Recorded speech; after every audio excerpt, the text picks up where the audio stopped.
days you work, one whole day to play. Come on, everybody, wear your roller skates today. It's Saturday, Saturday, Saturday, it's Saturday, Saturday, it's Saturday, Saturday, it's Saturday, Saturday with Renee. Yes, what's up, world? Welcome back to Black Liberation Media for episode 136 of Saturdays with Renee, featuring Renee Johnston. I'm Jared Ball. Please like, share, subscribe, support the Patreon. All the links are in the show description. We are not live, and it is not my fault this week, but Renee. It is not. It's not, y'all. I'm at the in the future of today, which is far in advance of video recording. It's only Tuesday in real life. I am currently at the Lawrence District Library for the Green Party of New Jersey annual convention. So it's actually the fact that I had to pre-record to do what we're going to do today so that it would show on Saturday so I could be at my Green Party convention. I feel like it all works. Like it's a reasonable, like this played out very well. The guest and the plan for today, for this week, considering what I actually have to go do on Saturday. So I'm here for it, but I'll try to remember to at least turn the chat on. Last week I was on a run. I had to go get snacks and stuff for the screening. So I missed putting the pinned chat that said we're pre-recorded. So yeah, I'll try. Sometimes it's fun to let folks figure it out. And that's why you got to be on time. Because we do say it. We say it immediately. We do say it immediately. That is true. We do say it immediately. That is facts. So that is facts. But we got a shout out at the screening. There were a couple of folks who watch every Saturday who gave somebody was like, I actually sometimes sing that song to myself in my head. The intro. I was like, that's all, Jared. Vinny and Mojica. I mean, that's legendary. Legendary. Work. And I'm thrilled that I found a way to, I don't know. I know because the first couple of times we were getting nope, you can't do that. Did some tweaks here and there, this, that, the third, and the that, and there we are. So, yeah, and rest in peace to Dove from De La Soul. So we honor them as well. But so that's dope though. That's great. And I'm glad the screening went off well. And it went very well. I my normal bud Dennis, who would come and record the panel and stuff for me, was unavailable. So we did record it on a phone. So I have to see how that came out to see if there's any possibility of sharing it. Because I gotta say, there was some for real gems dropping. And Hiram was in the house. Oh, Hiram rolls every time I look up now. I'm like, Hiram, all stars are in the building. You just don't read, beloved. That's big. Yeah. So it was cool.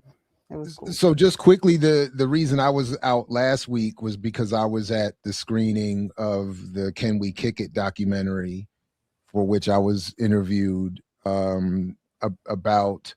That was being sort of pre-screened at Morgan State University, and one of my colleagues was involved in its making, and it's about the world of football or soccer and race. And I was so sure you were going to say it was about hip hop. So no, you say, "Can I kick it?" and the song plays in my head.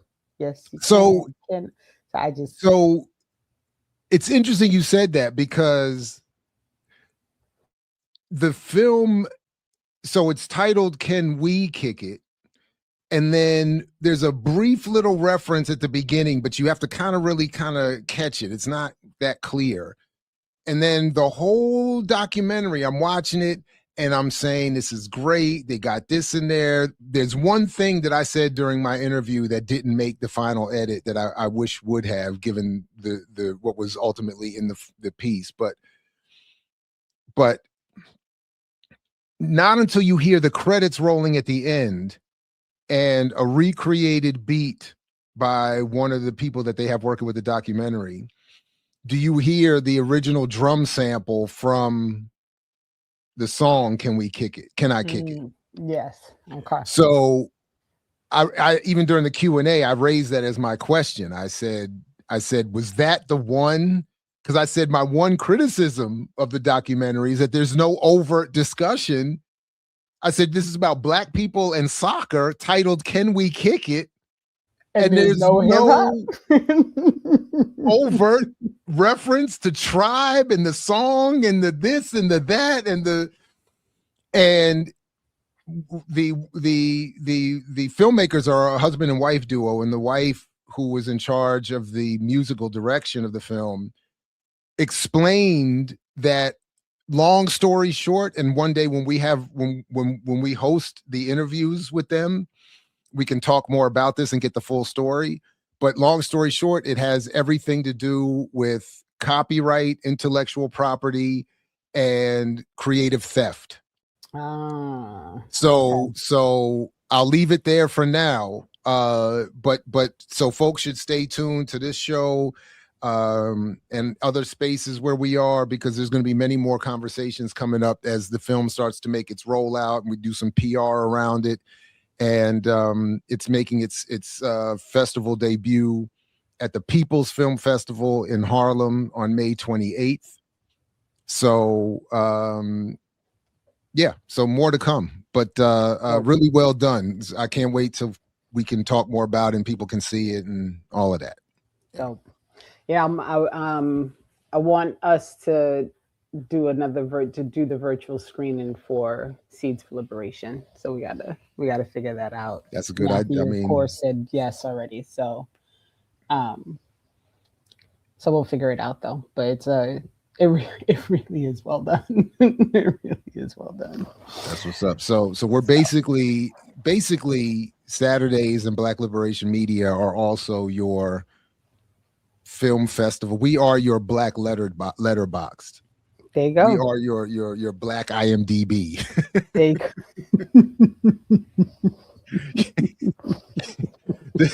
the film festival. We are your the gateway to your films. All right.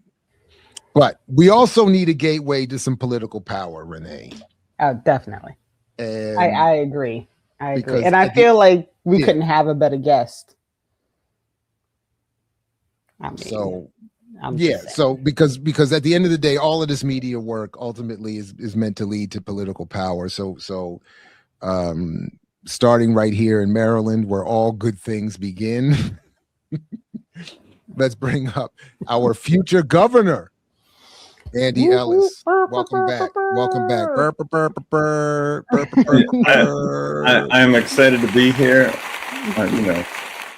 I'm excited to check out those movies when I get a chance. Can We Kick It? Is it going to be screened at Morgan again at some point in an official screening? I honestly don't know. I am nowhere near the leadership. So, yeah, I don't know. Well, how about this? When I'm governor, we will screen it in the governor's mansion. Oh, that's what I'm talking about. We do things big time around here. That's exactly how it's going to go. We will have screenings of that. And by the way, real quick, I should have mentioned this earlier. We're also going to have screenings of Crushing Wheelchairs as well. So make sure you scan the QR code and make sure you are on hand. And I will quickly remove the logo so you can get a clean look at that and scan it, the link tree, find your location. I'm hosting the DC and Baltimore screenings now, just arranged. So you definitely now have to be there on May 11th or 12th in Baltimore, DC. Andy, you got to come out if you are all available and see this incredible film. and support the work of this kind of guerrilla and third cinema filmmaking. So anyway, thank you all very much. Yeah. I will check it out. And like I said, when I'm governor of that place where we did that launch, that plaza right outside the mansion, we'll make like Wednesday night revolutionary film screening night for everybody. Make it public, use state funds to get the copyright taken care of. Perfect space for it. Yeah. There we go. I gotta say, Andy, I love this new version of you where you talk about like full out winning. So, I'm here for it. I am here for it. It's interesting. I'm working with a guy on our team who writes comic books, and he's helping us do some of the writing for the campaign, helping us do some of that.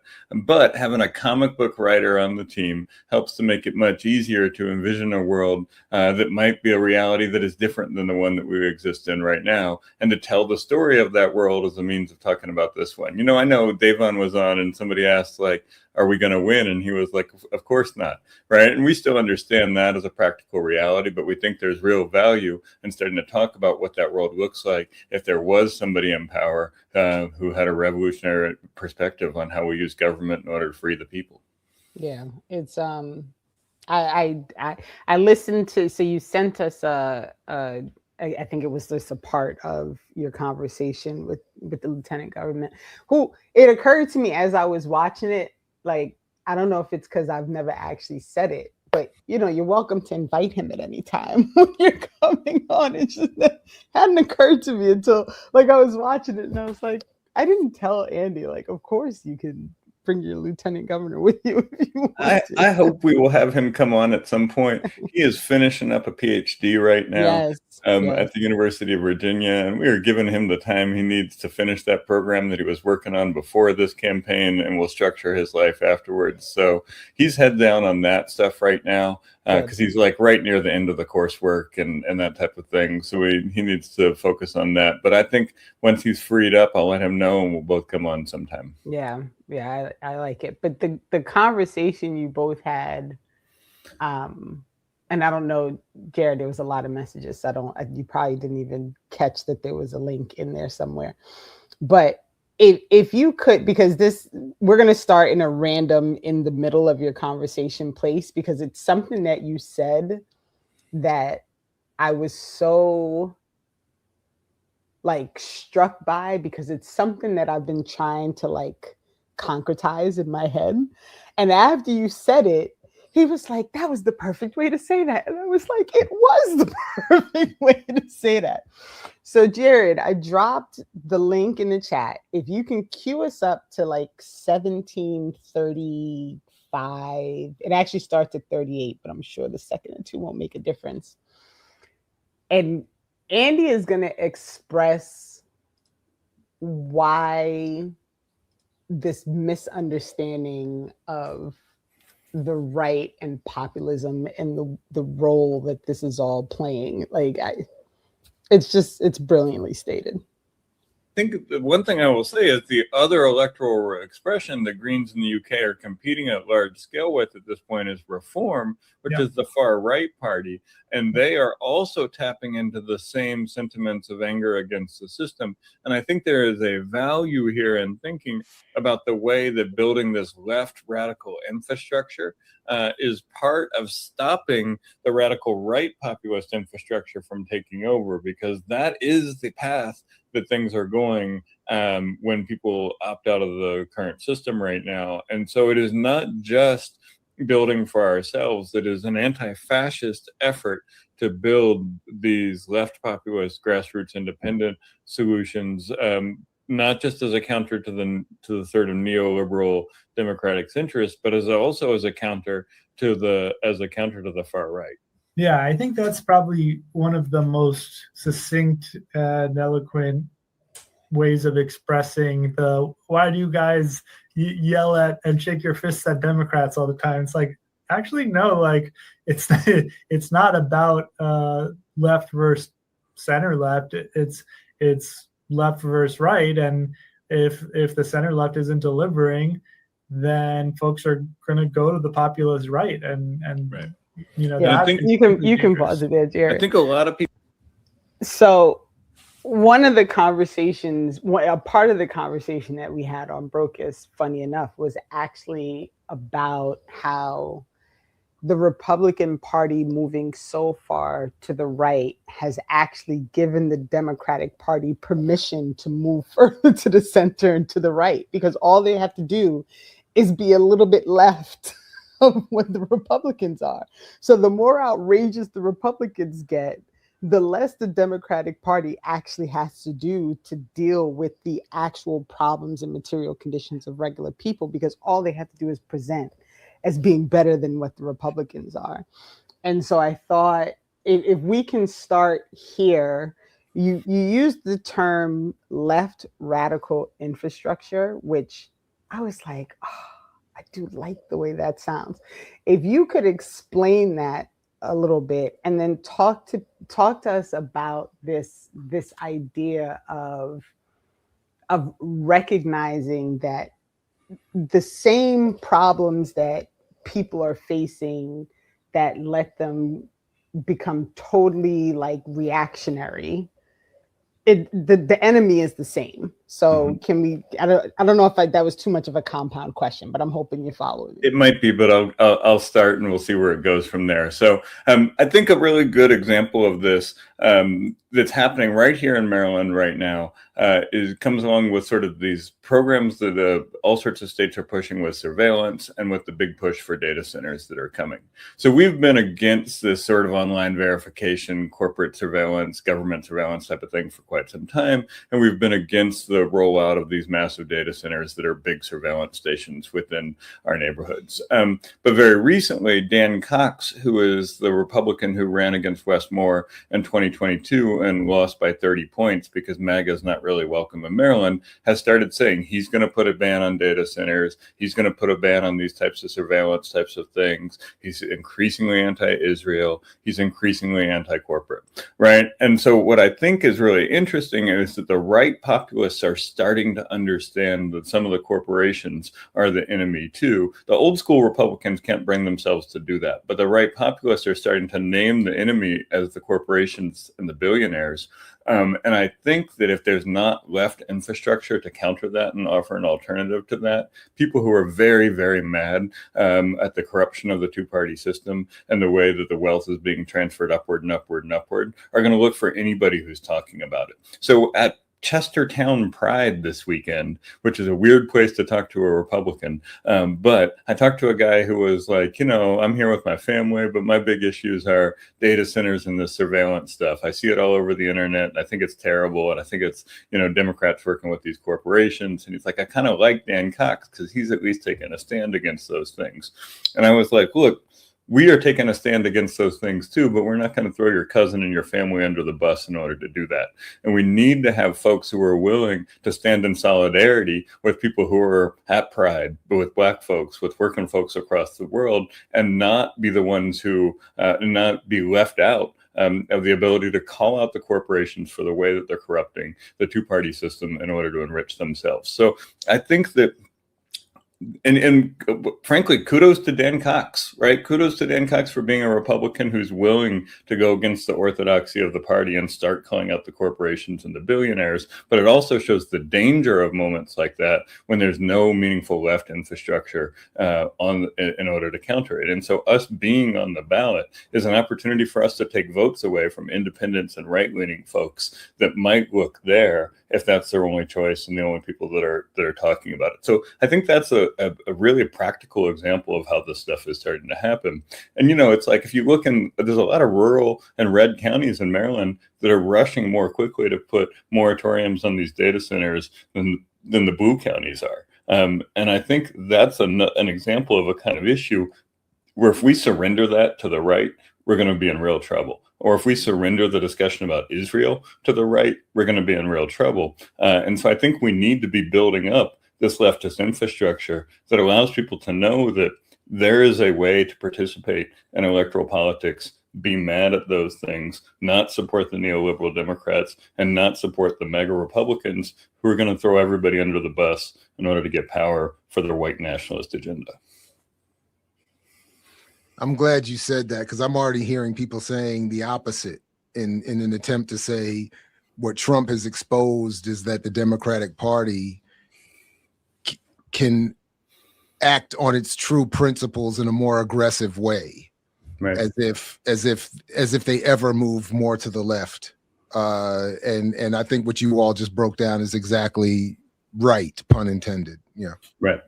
Right. And I mean, I think the Democratic Party is moving toward its true current principles, and those true current principles are paving the pathway for billionaires to extract whatever they can from the working class and hoping that they get a job in the process. I think those are the true values of the Democratic Party at this point. And I think that like in some ways Trump has exposed that. They want to pretend that it is something else. They want to dress it up in the language of social justice and even in the sort of language of revolution and radicalism. Like David Trone, who's running for Congress and is a billionaire, if not a billionaire, a very wealthy 100-millionaire, is like using language of revolution against Trump and things like that. Now he's hearkening to the 1776 revolution, but he's not high, which is again a weird move for Democrats to make, I think. But they're embracing this language of radicalism, of social justice, in order to advance policies that are the same neoliberal, billionaires and philanthropists slop that they have been pushing for a long time.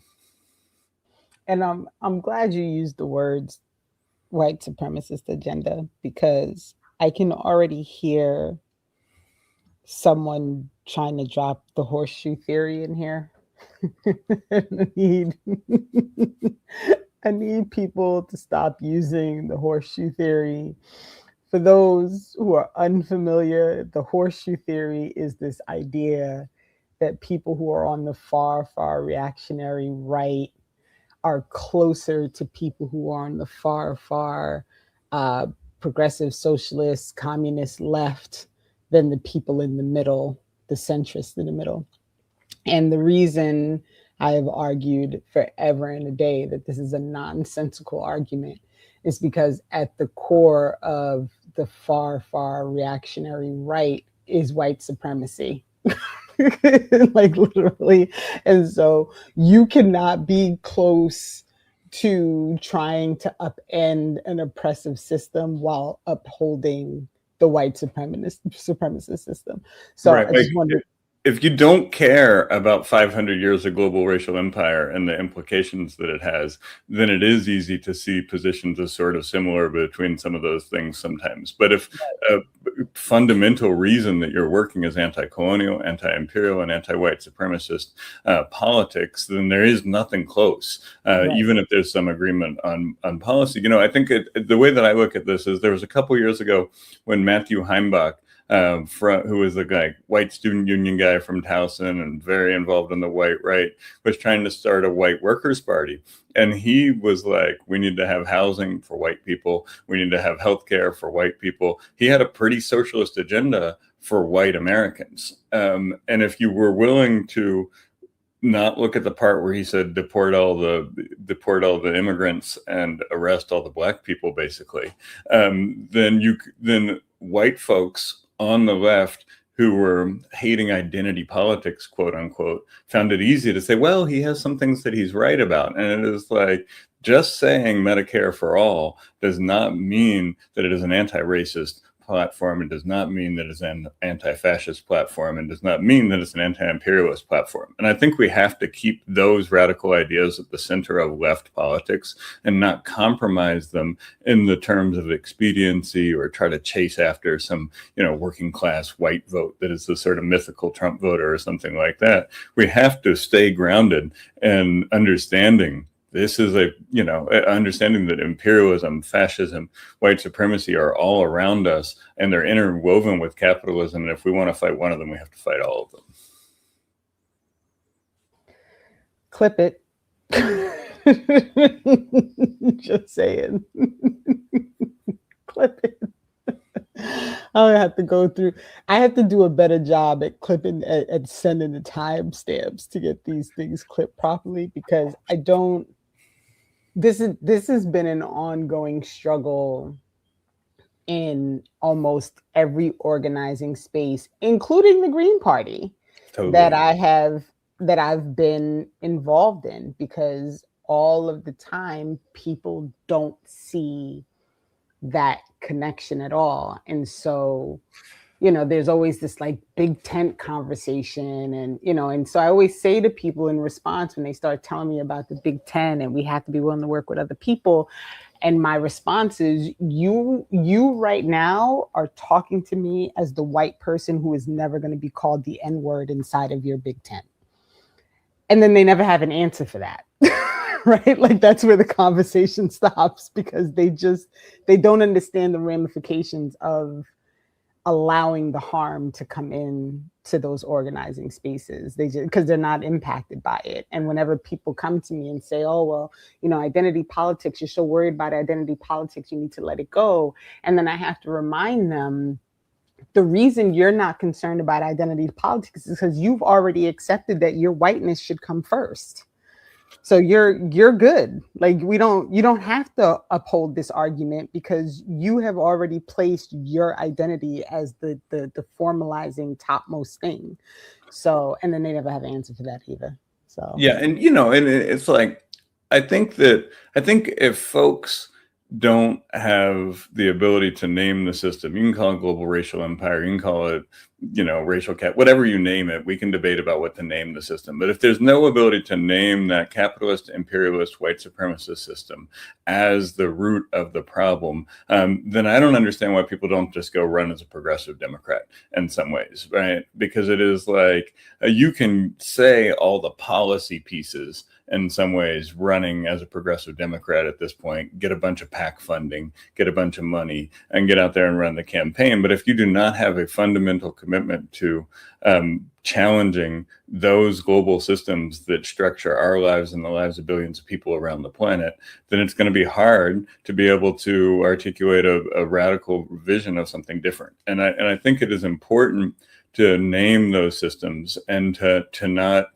shy away from them. And frankly, I think part of the reason we shy away from them is because we think it will stop us from being able to pick up, centrist independence or, some voter out there that we mythically think is going to be opposed to that. I actually think that's wrong. I think that there's plenty of folks who will say, well, that's not kind of the language that I would use, but I appreciate that you're willing to call out the corruption of the two-party system or something like that. I think we should give voters the ability to not have to agree with everything we say and even be sort of jarred by some of the things that we're saying and still be willing to support us because of what we're saying. So I want to say that. I also want to say, when you said this is a big problem within the Green Party and all leftist organizing, I thought you meant the clipping problem, because we have that problem on our live stream too. We'll have great things happen and we won't remember to clip it.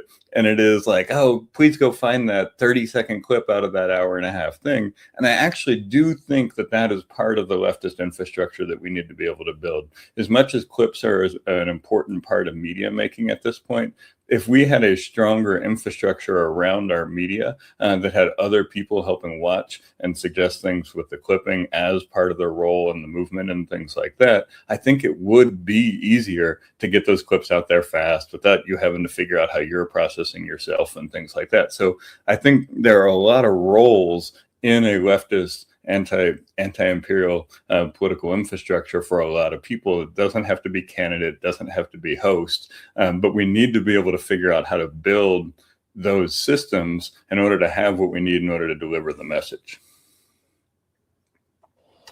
Listen, Jared is actually pretty good at, I think, I feel like you always come across my strolling like when I'm doing my doom scroll. So I don't know if it's automatic when you do it or it was, but it won't be anymore because the platform I was using is just too expensive for what you get, and that's part of it. So I was using a platform that would create automatic clips and send it to all your social media. But again, it's just not realistic to it's not cost effective. It really would require the kind of people power that Andy's talking about.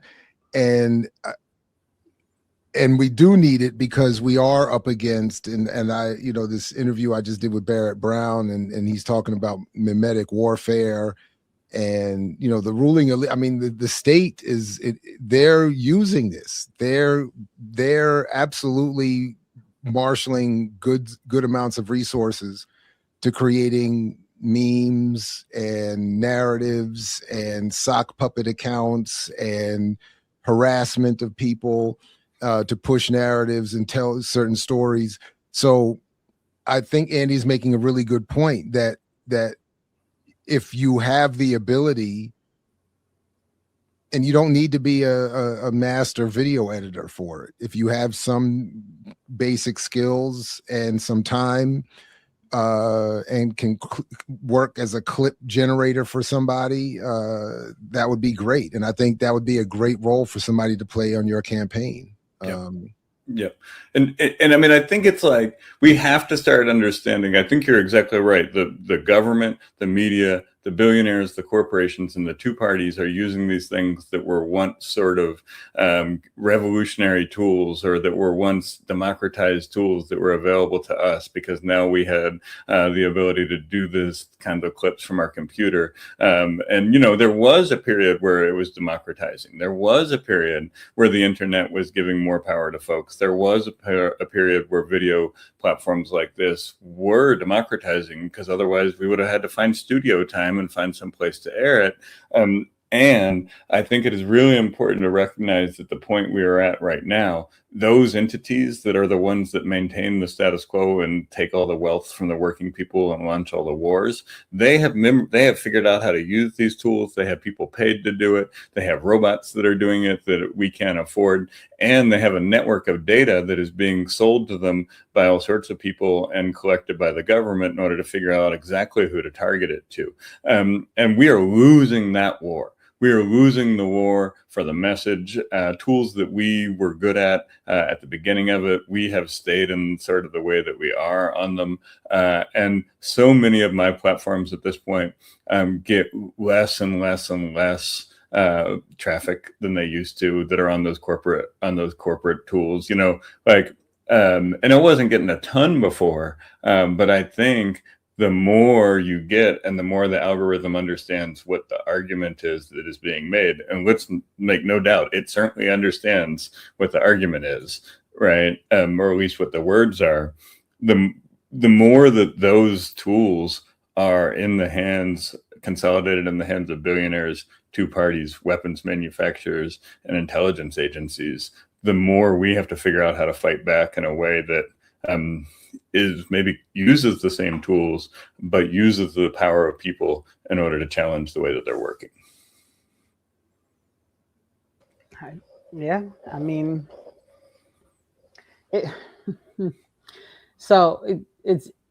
very interesting to listen to all this kind of, and as I navigate doing some of the behind the scenes stuff here, because there's so much that has to get done all the time. It just feels, sometimes I feel like I'm walking around with a really big basket just filled with shit that needs to get done. Yeah. And I'm trying to navigate like the whole thing. And so I appreciate your honesty about this, because this, and I've always said this to you, part of the reason that I have been so supportive of what you're trying to do is because you have an earnestness and an honesty about what your intentions are that I feel like is worthy of elevating, right? And so from day one when we met, however many years ago it's been now, I mean, it's like going on 5 years ago, which is pretty like crazy if you think about it. And so this effort that you have always made, you said years ago, like, I'm not going to run unless I have a plan, and I'm going to spend, and then it was, okay, I have a plan for how I could run. I'm not going to run unless I can get all of my ducks in a row, and unless I'm sure that I can put some things in place to make sure that when I run, that it serves a purpose.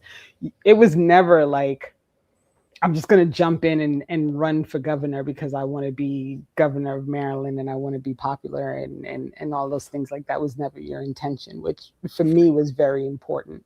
Yeah, and I mean, I'd love to be popular, right? Like, who doesn't want to be liked and who doesn't want to be popular? But like, I think, and I appreciate that, Renee, because I think that is really what we need to have when we're talking about making meaningful change through the electoral system. I think there's good criticism of third-party candidates sometimes because they're not always serious, and candidates from the two parties aren't always serious either. But I think there has to be an understanding of the situation that we're in, an understanding of the times that we're in, and an explanation about how doing this advances the effort in order to liberate us from global racial empire in a way that is meaningful and is productive and is a better use of my time than tilling the garden or something like that.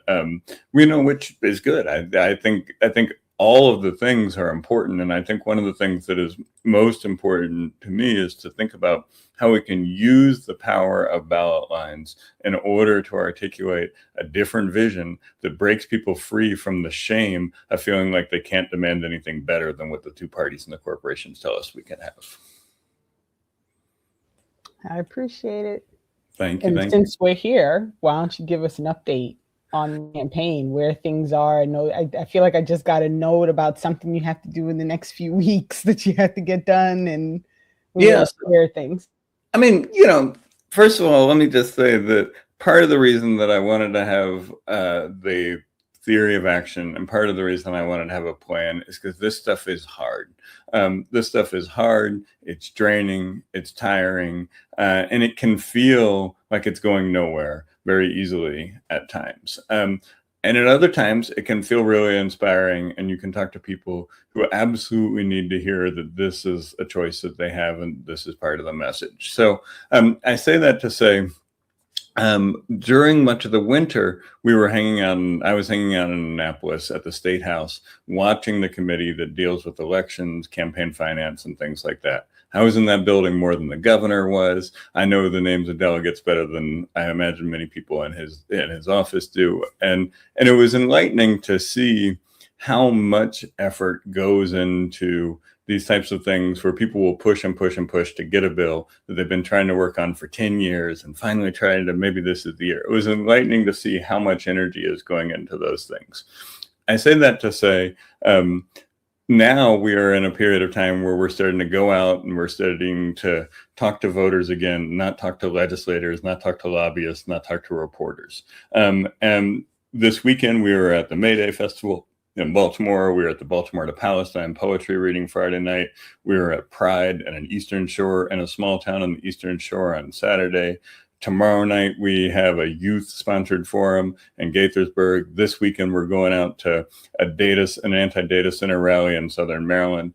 And I think the campaign is going pretty well. I think we're gaining momentum when we're showing up in places. There's people who sometimes know who we are, which is a good feeling. That are excited to see us. And I will say, the best day I had in all of those days that I was down in Annapolis was a day in which, in the morning, I went to get some coffee, and the waiter who I was working with recognized who I was and was excited. And then as I was walking through the campus of the State House, a groundskeeper who was working on some of the plants recognized who I was and was excited and said we needed that. And then a security guard recognized who I was and was excited about that. And I think that makes up for a day having to be spent with lobbyists, legislators, and reporters, is having folks who are working people who work around the Capitol, understanding that and appreciating what we're doing. So we are running a publicly financed campaign. I think we talked about that last time. If we get 1,500 Maryland donors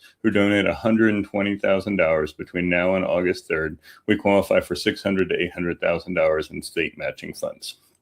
If we are able to do that, we will be able to do a whole lot of stuff that we weren't able to do before. We'll be able to hire a person to do all the clipping. We'll be able to put up a billboard in parts of Howard County that talks about how we're anti-genocide. We'll be able to put up a billboard in Western Maryland that talks about how we would take state control back over the privatized water system and things like that. And we will be able to put ads out on digital channels and things like that to let people know about the campaign. So that's a big focus of ours right now, is that sort of grassroots grassroots organizing around the public financing initiative. And we have a long way to go. It's hard. We've already raised more money and have more donors than any third-party campaign since 2000 or so has had.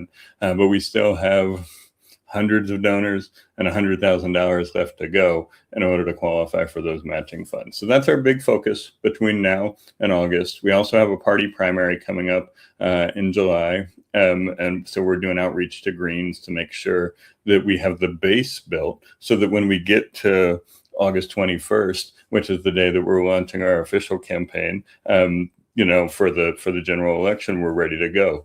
We chose August 21st. Most campaigns choose Labor Day weekend. We're choosing the day that George Jackson got killed as the day to start the general election campaign. We think that better captures the energy that we're going for. We think it'll piss some people off, but we think it'll send the right message to other folks.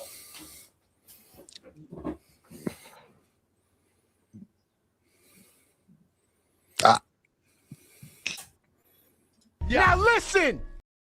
That's dope. And let them be pissed. Right. Let them be pissed. And I mean, the ironic thing is some of the same people who would be most pissed about it, Democrats and progressives, are the ones who are talking about fascism and Fannie Lou Hamer and George Jackson all the time right now. And I don't imagine any of them ever read any of it, what he has to say. I think one of them probably did and told the other ones that, hey, this is a good reference point. But I have, and I did early, and it was a big part of my political understanding of the world that we live in. And I'm going to lean into that, because leaning away from it just makes me look like a run-of-the-mill Democrat. That's what I'm talking about. I love how I always appreciate when Andy says something and Jared is so taken aback by whatever it is that you just said that the eyebrows are going and he's trying to figure out like how exactly to. Well, so the ask at this point is, if you live in Maryland and you are able to give to the campaign, to please do so, because that will help you get to this overall goal that needs to be achieved. You said it's 1,500 in-state donors. 1,500 in-state donors and $120,000 in-state. Now, if you are out of state and you would like to donate as well, we will absolutely take that. We have a cap of $250 per person on our fundraising, and our opponents, who are funded by PACs and corporations, have a cap of $12,000 per person. So we're facing a 48 times penalty for structurally denying APEC money, for structurally denying BG&E money, and for relying only on people. And so, yeah, if you're out of state and you want to donate, we will take that too. If you're in state and you donate, $5 counts toward the 1,500. But if you have $250 to give, we'd love that $250 as well, because that, that's the biggest chunk we can do things in. And when you think about, like, there's 6,000 Greens in the state of Maryland, we want to send a piece of mail to every one of them. That's a lot of $250 donations to get to $6,000. So, I hate to make it all about money, but in some ways, politics is about money right now. And if we want to fight the corrupting power of the two-party system, we've got to support publicly financed candidates that are running on a radical position, that are going to have a sort of radical truth-telling about the way that the corruption of the two-party system works right now. So in the hopes of guilting anybody, as you can see, I've donated. So I just sent mine in, if I haven't already. So folks, please, if you can, the link is in the show description. Put 5. Thank you, Jared. Thank you, Jared. I appreciate it. A minimum. Do you know how much bullshit and stupid stuff I've spent money on already in 2026? Yeah. You know how many dumbass movies and I mean, overpriced sodas or sandwiches, or I mean, shoot. Sometimes I even take $8.95 and pay a toll because I want to get home faster from work. Yeah. So like the least I can do is put what I can on the campaign. So yeah. And I appreciate it. And look, like, we are working with Jill Stein and her team to reach out to her funders in Maryland. And I mean, she had a good campaign. Maryland was the best state for Jill Stein percentage-wise in the country. And we had a lot of support here. So we're tapping into that part of the Green Party network in order to try to activate that. We are, we're reaching out to all the Greens in the state, and we're just talking to everybody in our networks, and we need folks to do what you just did. Tell other folks to donate, even if it's one other person who donates that each person gets for us, that gets us closer. Now, look, I have no illusion that if we get to August and the State Board of Elections tells the comptroller to cut us an $800,000 check, the Democrats and their lawyers are going to come in with some shenanigans ready to stop it. We have lawyers that we're working with as well, and we will do our best to fight that. But the fear of them doing that is not a reason for us not to try to make them do that. We need to try to qualify, and if they want to tell the people that we qualified legally and they took it away through lawfare, then let them go ahead and do that. We'll welcome that fight when it comes. And I just want to state for the record that as the non-Maryland person on the call, I did my donation a while ago, and I don't remember what number you needed to get to, but I did mine sometime last year to get. There was a number you needed to get to, and that was one of the things I wanted to do. So, and thank you, Renee. We appreciate that. Like I said, look, we in addition to this campaign, we believe that this is part of a longer struggle of building a candidate base up that can go against the developers, that can go against the data centers, that can go against the corporate Democrats, and that can go against the system as it's designed right now. So there's 6 counties in the state of Maryland that also have public financed elections. And in addition to trying to qualify ourselves, we're trying to show other candidates in the future that they can use these systems in order to take on the system in an effective way. And if there's somebody who is running in Howard County in the future who I thought you might be interested in donating to, Jared, I would give you a call from that list and say, hey, do you know such and such? They're running on this, revolutionary platform. We're not going to sell the list. We're not going to give the list away to anybody, but I will commit to being a person that makes those calls in the furtherance of the movement to my list in the future, because we think that is the way that this has to work. Organizing requires taking those lists and using them for further organizing, not just selling them off to some PAC that is going to make Hakeem Jeffries send me text messages all day long. And it's like, we won't, that's one of the things that we say that makes people the most happy. They're like, okay, if I give you my email, are you going to sell it? I'm like, no, we're not going to sell it. We're not going to give it away. We will keep it and use it for future organizing, but no blind handoff or anything like that. So just quickly, there's 2 things I just wanted to say in as a way of campaigning on your behalf here. The one, that point that I just made, I mean, I'm serious about it. So I'm not asking, and I know you're not asking, whether you're donating to whatever it is, whatever the effort is. It is, I do think of it in terms of the bullshit that I've spent money on. So it's within the context of how you already are spending and what your finances are. If you really are barely making it and surviving and making rent and food, then obviously that's not what we're talking about. I'm talking specifically to the people like myself who will at times spend $100 to take 4 people to a movie. Or will get that specialty craft beer as opposed to the local schlop at the gas station. Like when you're doing stuff like that, you know what I'm saying? That's what I'm saying. Throw a couple of dollars these people's way, like these efforts' way. The other thing is I want to say again, my limited political experience. When people are thinking about why should I support the Green Party here in Maryland, and when they can't win and we got the Democrats, we need to support the best. Remember what I'm telling you that this woman said to us when we were petitioning on behalf of faculty unionization here in the state of Maryland. And I'm forgetting her name and her exact title, but someone in the governor's apparatus. She said, we acknowledge that our constituents overwhelmingly want in the state of Maryland unions, but this will hurt the interests of the administration and their profits. Right. Meaning the university administrations. And I'm saying, and I said to her, but that's what I'm saying. Like, you're saying, if you acknowledge that the people who vote for you want this, what difference does it make if a university admin is against it?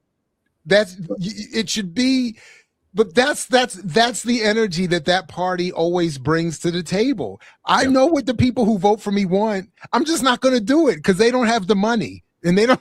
So it's like, right. One of the things. What is my point? That's my one of the things that we were in Annapolis for this year was a bill that would have allowed public sector workers, unionized public sector workers in the state of Maryland to be able to strike. They don't have that ability right now, and they had a big bill hearing for it, and it was impressive. They got a lot of people there. They got a lot of students there. They got a lot of teachers there. They got library workers. They got all sorts of unionized public sector workers there. It died in committee. It didn't even get more than that one day of hearing. And one of the things that people who were there said, well, what would you do differently? And I said, we would tell the General Assembly that if this bill does not come to our desk this year, then we're vetoing everything else they send us, right? You're going to see what the power of slowing down work and stopping work is when we slow down and stop your work, if you don't allow the teachers and the librarians to be able to strike. And that's real. Like, if we are in charge, we have to be able to use our power in a meaningful way in order to help people and move the ball forward in order to break through that corruption of the two-party system, because it is corrupt. They do not care what we think. They care what the donors, party bosses, and the national narrative think, because that's the game that they think they're playing. And they think that nobody's going to punish them for it because Democrats are so powerful in this state and Republicans are so awful. Part of the reason we need an alternative is to hold them accountable when they say shit like that, right? To be able to say, you said this, and now you're going to lose because of this. Right. And that is the currency in which they deal. And if they start feeling that threat a little bit more, then they're going to start listening to the people instead of the university administrators so much.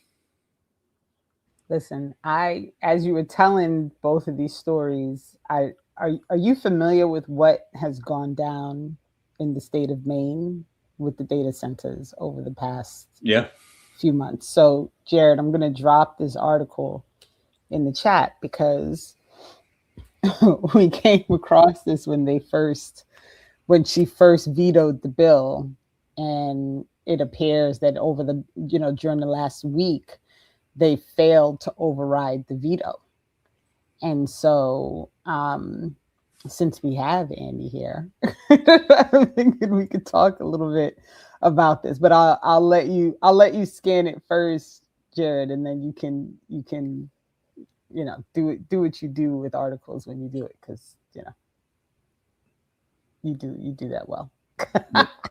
Well, what we can let me so we can all see what we can see.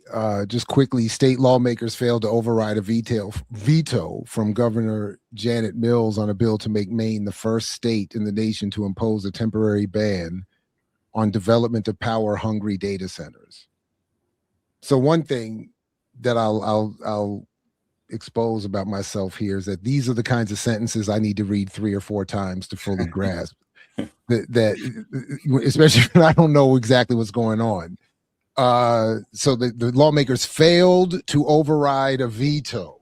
Yeah. So the governor was trying. Yeah, go ahead, Renee, because I'm gonna have to stammer through that 3 or 4 times before I catch on to what's actually being said. So sorry, I put you on the spot. So last month, the state legislation in Maine passed a bill that was going to at least temporarily hold development of the AI data centers in Maine. They were trying to put in, and I didn't read the actual legislation, so I don't know how much of this background Andy knows. I'll let him take over after a second. But essentially they were trying to put in place the ability for it not to just approve a data center and then it just goes up without anybody actually looking at what the impact of the data center was going to be on the surrounding community. That is my best guess as to what, based on the articles that I read. So state legislature passes the bill. They send it to the desk of Janet Mills, who is a Democrat, and she vetoes the bill. And she vetoes the bill because she's already co-signed on an AI data center being built in the state. And she doesn't want to undo her agreement with that company, even though the people who live in that area don't want the data center to go back, because as we've been learning, they're so hazardous to the surrounding communities. And so, but she don't care about the people that elected her, because the people she signed on to operate with want something else. Right. And then this one is whack too. So she's not even going to get rid of the criminal records. No. So this is the second thing. The second thing she vetoed. So she vetoes it, I guess, like in every state, the governor vetoes something and you have the ability as a state legislature, if you have enough votes, to override the veto and push the bill through anyway. And the state legislature failed to override the veto because, in part, some of these people, as Andy said, are just not really about the people. So I don't know. Did I miss anything with that, Andy, since you've been following the story? No, I mean, I think that covers a lot of what happened in Maine. And I think there's two things that I want to talk about data centers coming out of this. The first one is like this idea that what we really want is a 1-year moratorium on these things is ridiculous from a strategy perspective and ridiculous from an organizing perspective. If Maine stalls for 1 year, do you think Meta and Google and Oracle and all these trillion-dollar companies are going to stop? No, they're going to spend the next year figuring out how to win once it comes up again next year. And the people are going to be distracted by criminal records and distracted by the war and distracted by the election that is coming up and things like that. But those trillion-dollar corporations are going to set a team on this and say, get ready when the moratorium lifts up in Maine. And they're going to be even more ready than they were this time around. So Baltimore City on Thursday is hearing a bill to have a 1-year moratorium on data centers in Baltimore City. And I'm going to go in there and I'm going to say, like, hell no, let's have a ban on data centers in Baltimore City. Let's have the courage to say these things are not good for us. They're not working for us. And they're only there to help trillion-dollar corporations in the surveillance state. And if we want to allow them later, fine, that's okay. But make those companies overcome the existing ban on them instead of giving them another bite at the apple in a year when they can spend all of their time getting ready to take that bite at the apple. And billions of dollars, millions of dollars, they could hire a team of folks that is just sitting there waiting for that moratorium to expire in a year and come in with an ad campaign and organize. Oh, I was going to say that the year-long ad campaign priming everybody for the benefits of this thing. But it seems like the two of you have helped identify, at least in this case, one very definitive empirical data point, pun intended, demonstrating the difference between the two parties. And it's exactly 1 year. So it's either you get the data centers tomorrow with the Republicans or a year from tomorrow with the Democrats. But not having them is just not an option. Actually, that goes to the second point on this, which I think is relatively interesting and talks about what happened in Maryland this year. So I think when the focus on these things is entirely on how much they affect your energy bill and not how much they pollute the community that they're next to, not how much environmental racism is going on, not how much water is used, not how much energy is used, not on those other downstream effects of it, not on the surveillance that comes from it, it becomes really easy for Republicans and Democrats to agree, like they did in the state of Maryland this year, that what we really need to do is have gas plants co-located next to these data centers so that they're providing their own power. So there was a bill that the Republican Freedom Caucus put in this year. In this case, they were actually willing to go further than the governor was. Sorry. So wait a minute. So next to that, then we should have a nuclear plant to power the gas plant. Totally. That's exactly right. That's exactly what this bill that the Freedom Caucus put in this year said. It said that we should have a moratorium on new data construction in the state of Maryland unless the General Assembly agrees that they should locate a gas plant or a nuclear plant on the facility of the data center. And that is the thing, that second part of it is the thing that Governor Moore and the Freedom Caucus in the state of Maryland agree on. In November of last year, Governor Moore went together with 4 other states to the regional grid operator and said, we want to be able to make it so the data centers can go up more quickly with gas plants that are less regulated. And we should have this thing called bring your own energy. Bring your own energy is a thing that both parties agree with on this. And it happens because they only view the data centers through the lens of energy bills. And if the only thing they care about is consumers' energy bills, then suddenly it makes sense that in a Black community or in a rural community, you put a nuclear plant there so that they can power their data center, or you put a fracked gas plant there so they can power their data center. That's what I'm saying. It's ridiculous, right? Right. And this is a place where both parties agree. Both parties but this is the cartoon shit I used to grow up on Saturday mornings, where the person sees a rat and then they get the cat to get the rat, then they get the dog to get the cat, then they get the person to get the dog, and then they get the wolf to get the person. I mean, it's like, what the fuck are we doing? Right.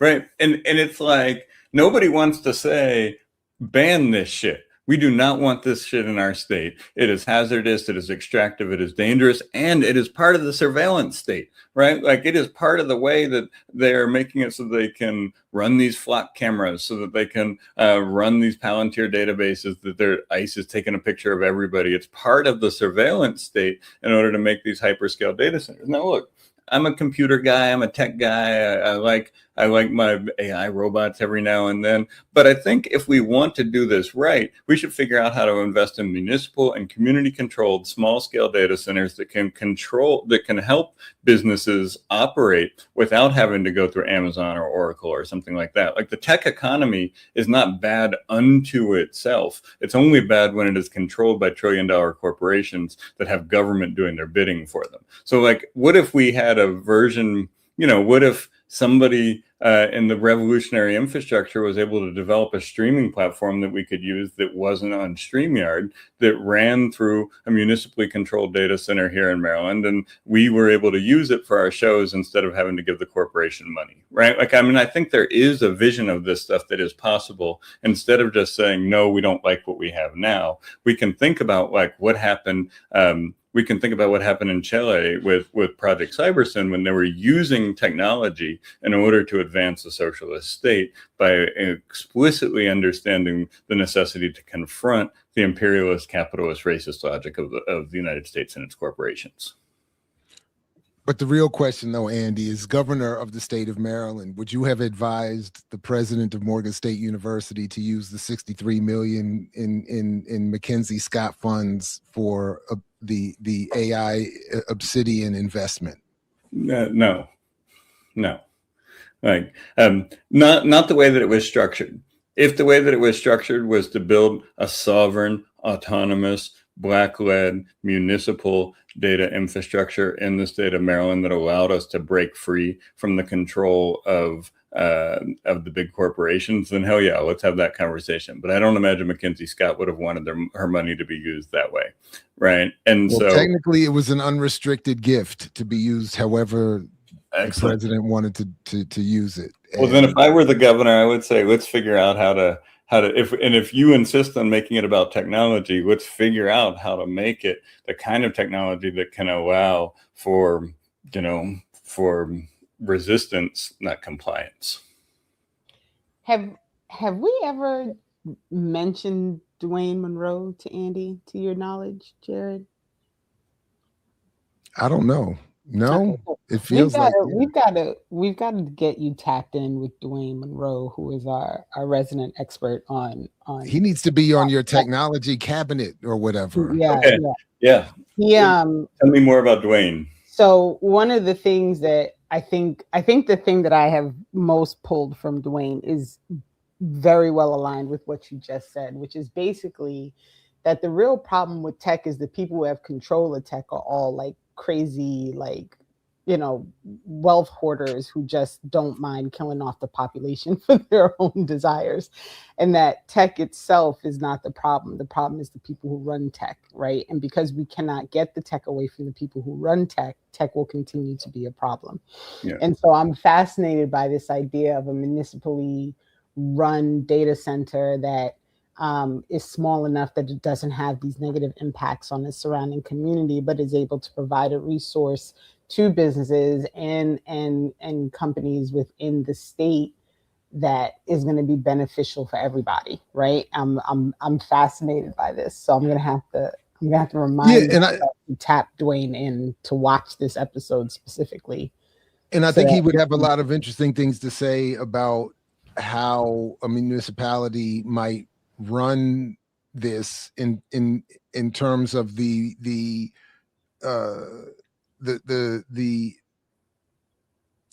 I want to say supply chain or political economy of the overall, in other words, because he has a real a strong understanding of the incestuous economic relationship between NVIDIA and the chips and all the companies it invests in to have them buy the chips from them and all of that. So, and I'm sure he's probably even said it to us, and I'm just forgetting or missed the point, but something of how technologically some alternative to producing the AI benefits that are claimed to come with the technology without involving the municipality in that economic structure and the incestuous relationships and all of that.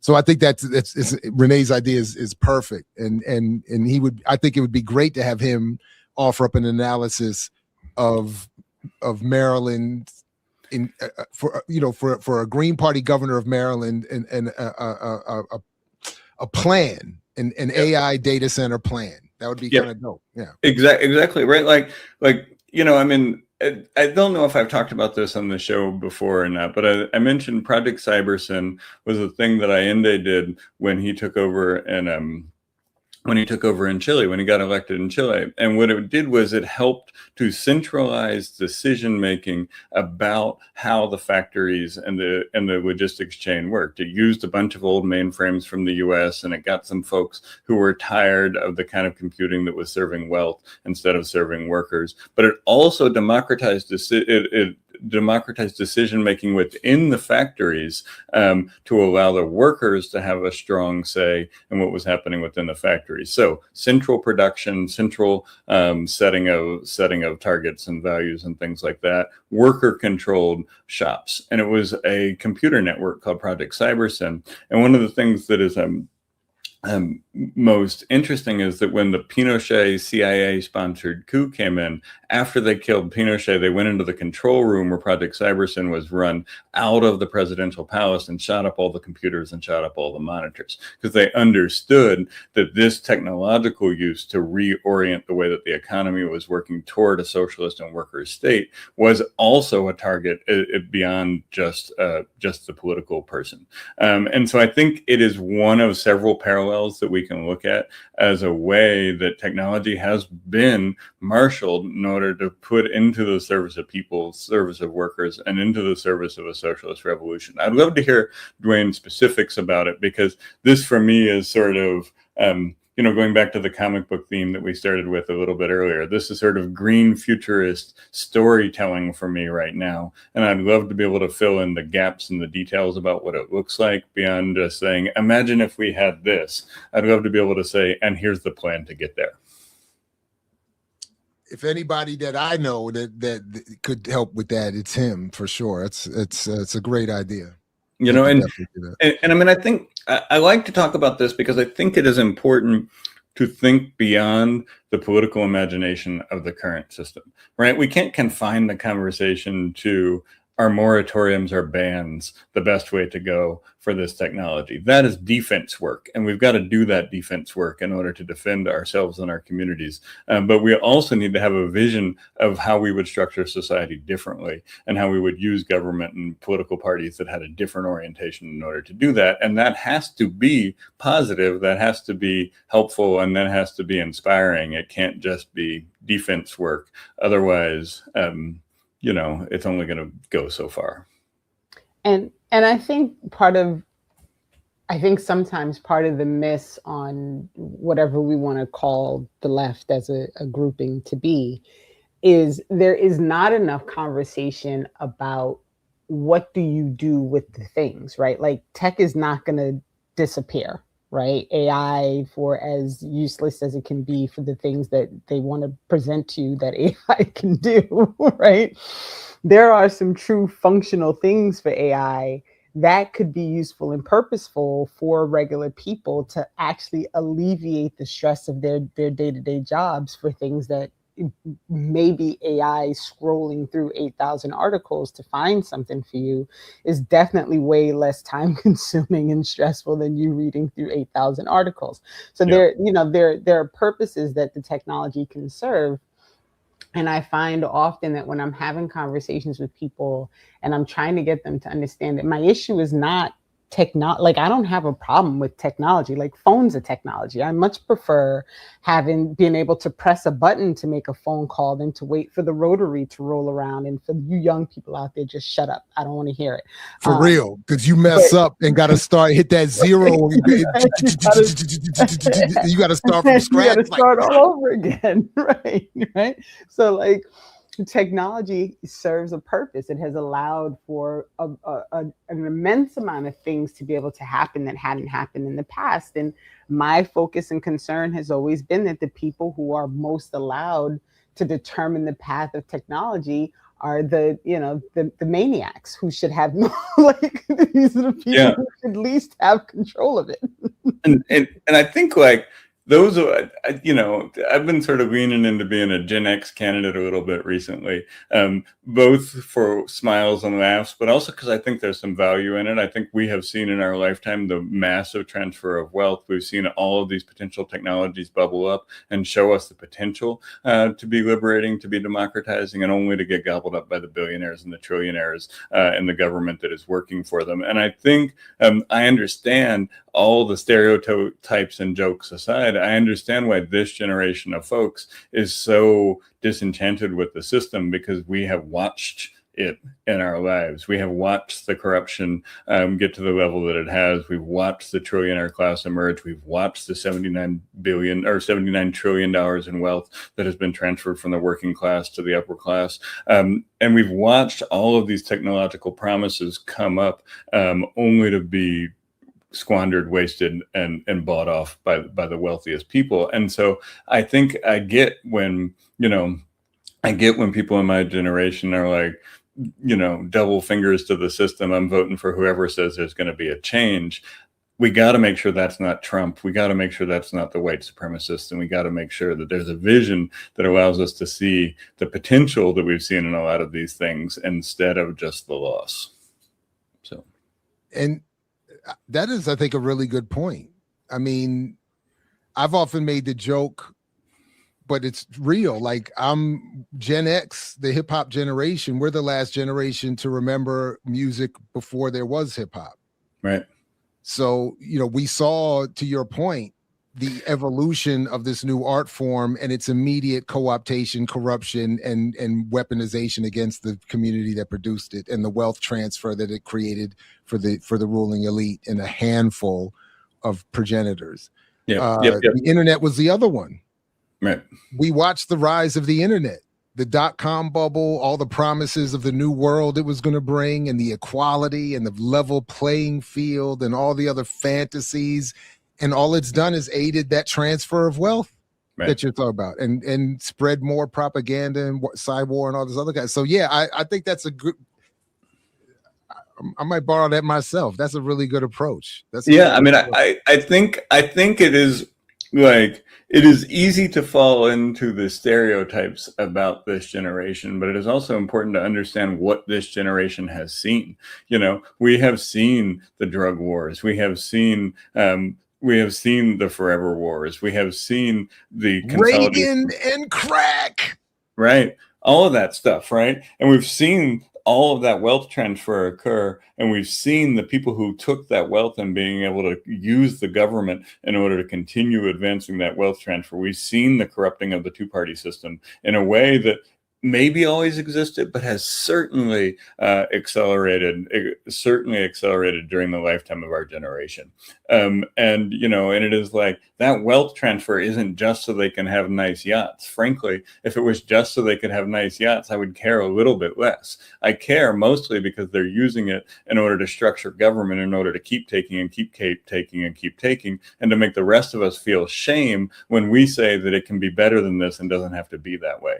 And I think that is a collusion between the media, the two parties, and the billionaires and the corporations in order to tell us that, like, we're wrong if we demand it to be different, or if we criticize this system, and we should just hold our heads down and accept that this is the best that it can be. And I sort of refuse to allow us to have that shame, and instead say, no, I want to have solidarity with all of the people out there who demand that it has to be better than this, because the way that it is right now is only working for a few people, and we're not them. Clip it. I already wrote it down. I took notes. This time I've taken notes. I already wrote down a note to clip. Technically it's supposed to clip it automatically when we say clip it on StreamYard. I don't know if that's been working. Oh. Is it? That was supposed to be a new feature, but I didn't know that. I'm always trying to hit the B key, and I always forget. And well, I forgot about the B key too. But yep, I just created a marker. Yep, there it is. But I did write down the. Yeah, I've taken a couple notes this time around for the first time, actually. But yeah, go ahead. And this concept of shame.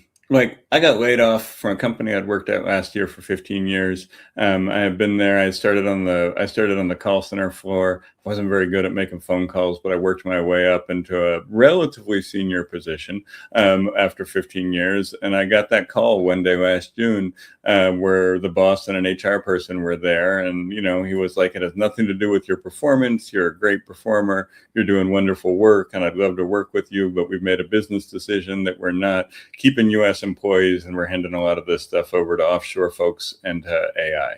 And he said, so by the end of this 30-minute call, your access will be turned off to all the systems, and there's a box that will show up at your house tomorrow. Please put your laptop and your phone in it, and hope to see you again in the world someday.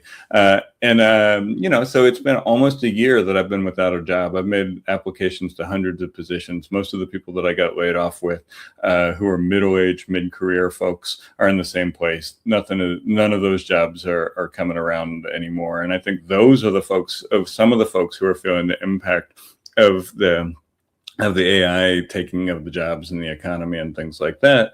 And for the longest time, I didn't talk about it as a part of the campaign, because I felt this kind of shame that it was like, even though I knew it wasn't my fault, it is somehow my fault. And if I had somehow done things differently, I would still be employed there. And I think that that is what they want us to feel. They want us to feel like we are the ones responsible for the decisions of the billionaires, the private equity company or corporations, and the corporations. And instead of feeling that way, I've recently started embracing that I'm going to be in solidarity with all the other people that have been screwed over by the billionaires, the politicians, and the corporations. And I have found so many people connect on those things, whether it is because the state cut their disability services, or whether it's because they don't have their SNAP benefits anymore, or whether it's because a kid had to move home because the job they had worked so hard for has been taken away, or whether it's because they're a one-income household at this point when they have been a comfortable two-income household. So many people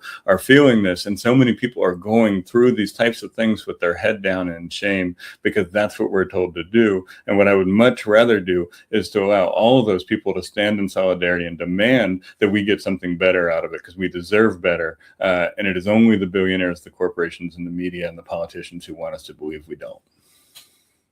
Here. I again, these are two new campaign planks, as I'm hearing them, that I co-sign 100%. Yeah. That nobody should be ashamed of losing their job.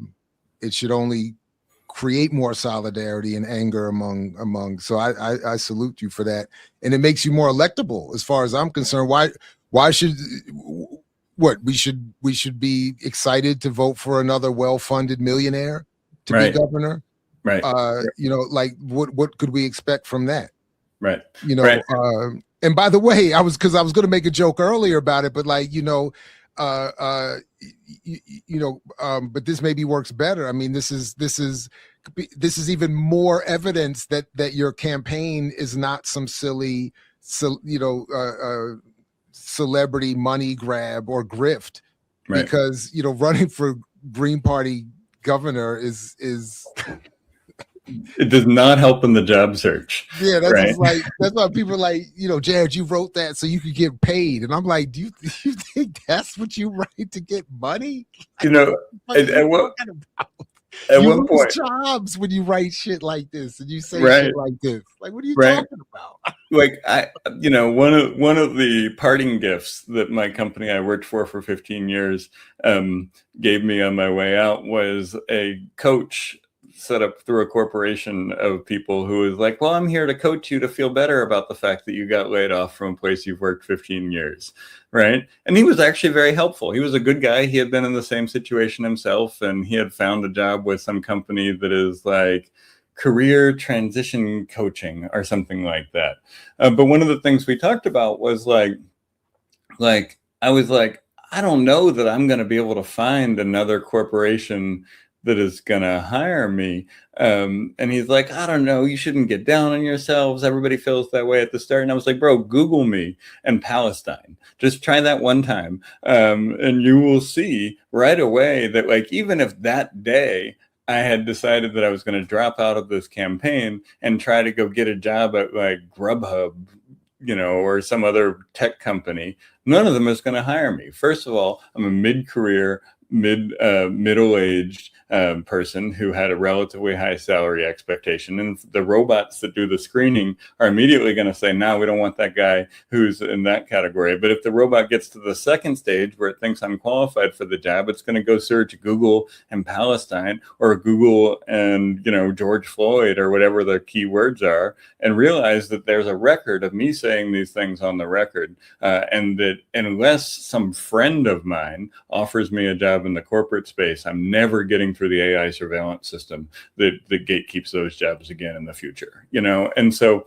he and I were like, I was like, so, because he was like, I think you should quit the campaign. And I was like, I don't think quitting the campaign is going to make it any more likely that I can land one of the jobs that you're trying to direct me to. I do think running the campaign is an opportunity to make the case that maybe gets me in a different direction. I don't know, maybe I'll have maybe I'll find something after it, but it is a weird and precarious place to be in, to be a leftist in public, running for office, and lose the steady income and realize that there's not steady income coming back anytime soon, except when I become the governor, and then I get that governor salary and I get that pension, and it's like, it makes total sense at this point. You're right, I am trying to get a job, and it's to be the governor. And now we got it. Now you got to win. Right. He has no job. Right. Where your opponents will go back to their cushy Wall Street, whatever equivalent, blah, blah, blah, foundation, blah, blah, blah, military, blah, blah, blah. Right. So Andy has to be your candidate. Yeah, and I think it's like everybody says that Wes Moore is likely to run for president after this. Maybe he is, maybe he's not, maybe he does that sometime down the road.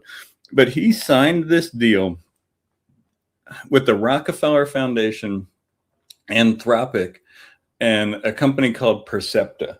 And Percepta is a Palantir spinoff. Executives from Palantir spun off and created Percepta to be like Palantir, except for liberals, right? So last October, there was this press release that got put out jointly by Rockefeller Foundation, this venture capital company, and the governor, and Anthropic. And it said, we have made a deal to bring Claude into government services, and we will be using a company called Percepta to do the implementation. They have been working for us for 6 months. Well, they didn't even exist publicly until the day before the announcement. They had been in sort of stealth mode, and he had been working with them. And the Rockefeller Foundation had used a bunch of venture capital and AI money in order to create this special philanthropy fund in order to get AI into state government and to get Anthropic into state government. And so what we are pretty sure happened, we've put in a bunch of Public Information Act requests on this stuff and things like that, and they are really holding back on giving out this information. But what we are pretty sure happened is that AI companies, private equity companies, maybe fossil fuel companies gave a bunch of money to Rockefeller Foundation so that Rockefeller Foundation could pay states or pay for states to employ Anthropic and Percepta, the Palantir clone, in state government. And it's not on the books in any of the procurement databases in Maryland. And the reason it's not on the books is because the Rockefeller Foundation is paying for it.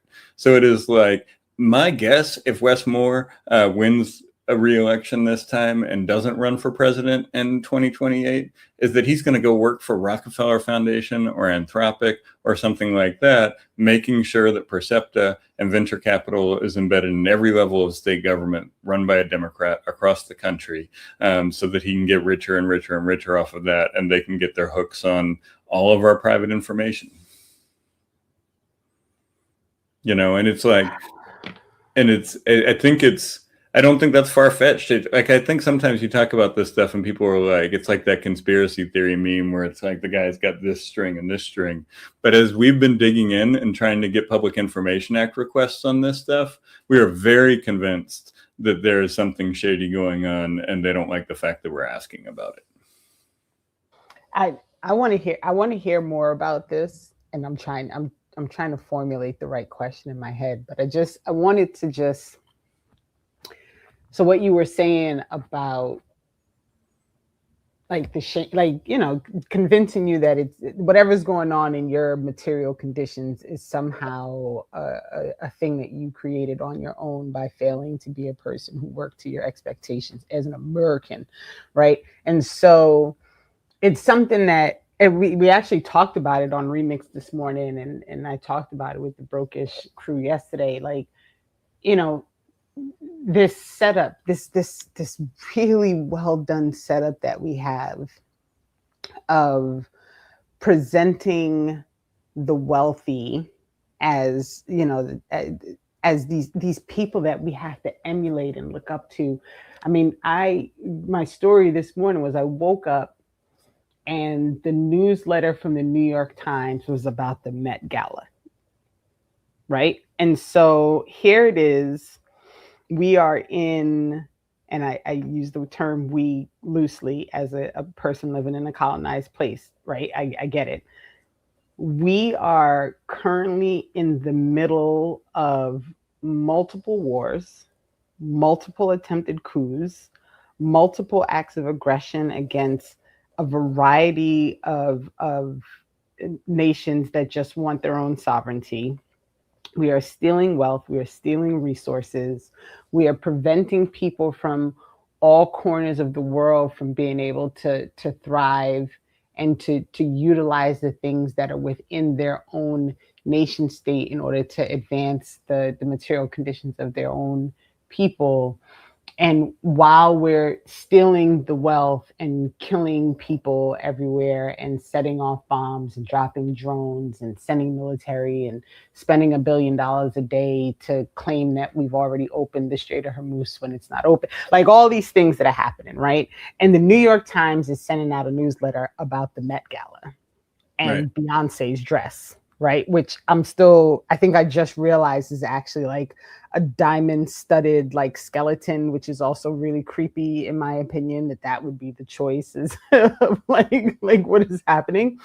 And so I started really thinking about how the media plays this role in presenting these things, right? Like, so here it is, this Met Gala, everybody should be like oohing and eyeing and being really excited about the dresses and all these things that you don't have any access to as a reader, right? Because the people who went to the Met Gala already saw all this stuff. They're not reading any of these articles, right? So all of this stuff is set up in order to present regular working people with this impression that there's this world that exists that's just beyond our fingertips. Right. If we just work hard enough, if we just pull on our bootstraps enough, if we just do these things that has been promised us because we live in the land of the free. And it is fucking infuriating. Yep. And if it was ever true, I don't think it was ever true, but if it was ever true, that myth of American possibility and upward mobility, et cetera, if it was ever true, during the life of people in Generation X, it has become increasingly impossible, and it has become increasingly fantasy because of that $79 trillion of wealth that has been transferred from the middle class and the working class to the upper class. And I think we still live as if we're in a time before that happened, right? If we still live in this fantasy land where, well, in the 50s and the 60s, it was possible for white people to be able to attain that sort of American dream type of thing, et cetera. But it is like, in the current world we live in, it's some real Hunger Games type of shit to see these folks getting their fancy dresses together and have that kind of coverage of it, while so many people are struggling with everything, right? And the just unwillingness of the New York Times to sort of, it's not surprising, but it is still infuriating to not have and also gas prices are this high and rent is this high and, basic affordability stuff. But I think part of the reason, and I think I wouldn't even be surprised if they did that. What I would be surprised if they did is if they said, and the reason nothing is affordable is because all these people have this money in order to come to this thing, right? Like, these are the people responsible for making it so that you can't afford shit. The people who are celebrating tonight and their concentration of wealth, and maybe not all of them, but plenty of them. Jeff Bezos was like the chair of this thing or something, right? And Bezos is certainly responsible for that wealth transfer, for that stripping of wealth, and for that mass accumulation of wealth in the hands of a few. And to not have any consciousness about that by a bunch of writers at the New York Times, who I imagine can't afford to go to the Met Gala unless they're covering it, right? It is sort of the trappings of upperclassness by getting to view it in some ways, and it just, I think, is like, I don't know. I think one of the things that I'm noticing this year, this is the 10th year I've done this Green Party stuff. 10 years of going around talking to people and sort of saying it can be different, and trust me, we know it can. More than ever, more people are mad at this system. They're mad at the way that the wealth is being extracted. They're mad at the way they're being ignored. They're mad at the way that the money's being spent on wars, and they're mad at the corruption of the two-party system.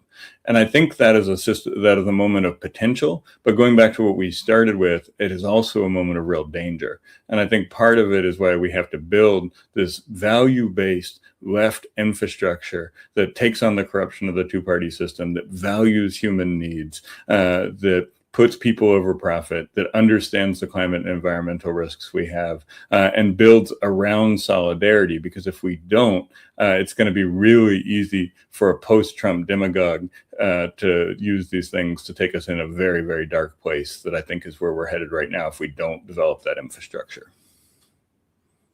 Or he may get elected again. Right? I've been watching some of the conversation around that, and there doesn't seem to be a definitive pushback against his argument versus the 22nd Amendment. Yeah. And so that's why I loved your point earlier, both of you. Yeah. The point that the response can't be to capitulate and move more to the center or to the right. It has to be to move aggressively farther to the left. So I'm with that. I support that 100%. Because I mean, look at what's going on here. It's crazy. So madness. Yeah, and I mean, I think. And also, I'm sorry because, again, I'm sorry that other point though, because part of this other response though is that we're already it's the drumbeat of it's all of your fault, because if we had voted for Kamala, the world would be utopian, and so at best we're going to head back to that, while that party and she herself, who is apparently going to run again, will be moving rightward. Sorry about that. Yeah, no, and I mean, going back to George Jackson, whether it is Trump or Kamala, the fascism is already here, right? And we need to understand that. We need to orient ourselves that way, and we need to allow our political programs to exist within that understanding, instead of thinking that one or two of these parties is somehow, these parties owned wholesale by the billionaires that have corrupted the system in order to extract the wealth for them, are not here for us. They're here for the billionaires. They're here for the national media narratives, and they're here to preserve their own power so they can keep helping the billionaires extract and the corporations extract wealth from us for them. Can you talk to us a little bit more about sorry, you just mentioned it about trying to get the information on some of these back dealings and things. Would you mind talking about that stuff? Yeah, so we have a person that has volunteered for my campaign, and she did a podcast episode with us about it. Her name is Christy Frink, and she did some of the exploration into this. And she has just tried to send public information request after public information request. And the way that these systems are set up is not friendly to the public. They're set up friendly to the government in order to protect the government from having to disclose things. And if you don't phrase the Public Information Act request exactly right, they're going to say, well, you requested the AI data agreement, but what we really have is a vendor agreement. And so we will say we don't have a data agreement, but we won't say we have a vendor agreement. Right? Like, they're trained to give you the minimal amount of information that you can, and you have to name the thing exactly as they describe it in order to be able to get them to give it to you. And then they can still say no. They can still say no. They can still say that's protected information. They can still say X, Y, and Z. And so this is a system that was set up. I think there's some, a lot of this Public Information Act stuff came from some of the work that Ralph Nader was doing in the 70s and things like that to make government more transparent. And it is another one of those things where for a little while, the people had a leg up on the government and the corporations. But the government and the corporations quickly realized what was happening with that, clamped down on it, and made it now a thing where, most public comment periods the government does are dominated by lobbyists and industry. Most Public Information Act requests are used in order to help law firms, media companies, industry to get their stories. And so this is another one of those things where something with potential and promise bubbled up, had the opportunity to be transformative, only to be gobbled up by a system that is dictated by money and power. And so, we're fighting through it. We're trying to figure out what we can get from it. But they have interest in not disclosing it. And so they are working with the corporations in order to limit what we can get, because they don't want us to know perhaps that they don't have a data agreement about how this AI stuff is using people's personal information, or whether it's processing unemployment requests, or whether it's processing benefit requests, or whether it's maybe, we found something last week that suggests maybe it is helping to determine how long they think people will be receiving hospice care, so they can determine how long they're going to fund it. And so I think going through that process is very useful, because you hear oh, well, there was a public information request and we got this information. They're aggressively guarding what they give you. They're adversarial to the public in that process. And they are working in service of the corporations in order to protect them. And they're giving as little as they can to the people who are the constituents and who are the, residents of the state. Hospice care and healthcare, all of that stuff, experiencing it right now. And the shit is terrible. So again, salute to your efforts in terms of what you can do in the state of Maryland, because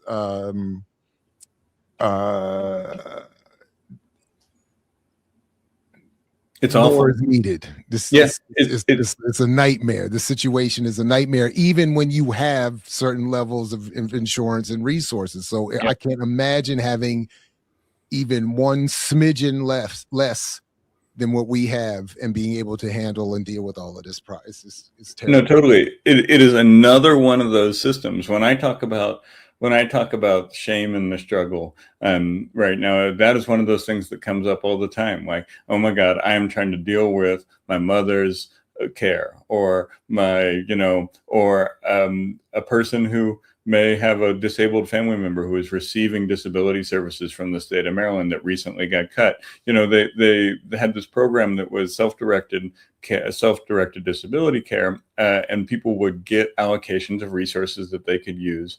And this year, the governor pushed something that made it so you can't employ family members. And so the people who get certain amounts of money have to get way less money than that. And, it is like, I know folks whose relatives went to school to learn a trade that they could use to take care of one of their family members that had a disability. And now they are without, the person who is receiving the care is without that care, and the person who is giving the care is without a job. And it is like, that is just one more place where the burden is put on people so that the government can cut funds and the corporations can benefit. And I think an elder care is one of those that is so hard, and like I say, I'm sorry you're going through that right now, Jared. I know a lot of folks who are, and I imagine I will be sometime in the near future. And it's just another one of those systems that has been captured by the wealthy and the elite, with the assistance of the politicians from both parties, and the rest of us are just supposed to deal with it and not say anything about it. Just one more way. Yep. Just one more way. It just feels never ending. So before because we're getting to our 2 hour marker here, and before we close out, one of the things that I've heard you talk about often, and I don't know if you've added anything to your list, is, and it's one more thing that I appreciate about you, is this understanding that you want to make so many radical changes if you do win, that you're just going to go whole hog with the expectation that this will be your one and only chance to do the radical thing. So we're going to go all out and fully do the radical thing, which I know is something that Jared also appreciates, because we've talked about this. Like, if you get in, make all the changes you can make, because that might be your only chance to do it. So would you mind, just for the folks who might be new to everything, the big things, the big picture things, that if you actually win this and you're governor of Maryland, and I expect an invite, FYI, of course, to come in and maybe a job. That would be nice. If can you talk about those big ticket things that you would love to, I'm just going to go for it, and then this is going to help the people in Maryland? Yeah, totally. So, I mean, there's a lot of them. And I mean, what exactly the strategy would look like is a thing that we can discuss in a different one. But some of the things that we would do right away is we would divest Maryland. We would divest Maryland from genocide. We would divest Maryland from war. Maryland is heavily invested in the state of Israel. It has bonds invested in Israel. It prevents state contractors from being able to criticize or boycott Israel. It has a Maryland Israel Development Center that it funds, and it has university programs that are part of the academic apartheid and the academic genocide. We would immediately push to end all of those things as soon as we could, and we would make sure that any of the politicians who are upholding those things face the scrutiny and face the challenger from people who demanded that ended. So that's one thing. But the war part of it is also important, because Maryland is so heavily invested in the military and in military contractors and things like that, and we need to break those ties as quickly as we can. And we need to hold those folks accountable for cleaning up the environmental messes that they have created in our waters. We recently did an interview with Pat Elder, who is working to fight against PFAS that comes from military bases. And he was talking about just how contaminated every single waterway in the state of Maryland is because of the way that the military has polluted it. So we would immediately go to the federal government, to the military, and to the contractors who are still here, and demand that they figure out how to clean that up. We would tax them to the place where we got the funds that we needed. So that's another part of it. I think in addition to that, we want to make sure that public sector workers have the right to strike. I mentioned that one at the beginning. That feels like an easy one that shouldn't require a revolutionary political force in order to come about. But it has been years and years where they haven't been able to get that to happen.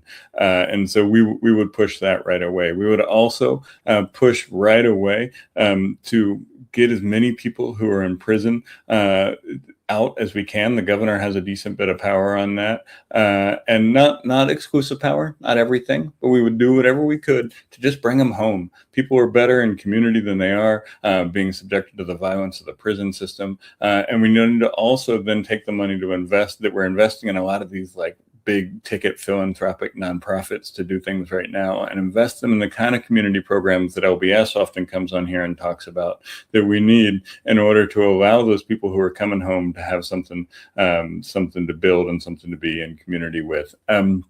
We would fully fund the public education system across the board. And I think what's going to happen with the public education system in Maryland is that there's going to be funding, but all the strings, there's going to be a whole bunch of strings attached to it that require nonprofits and philanthropies and best practices and things like that to determine what schools can do.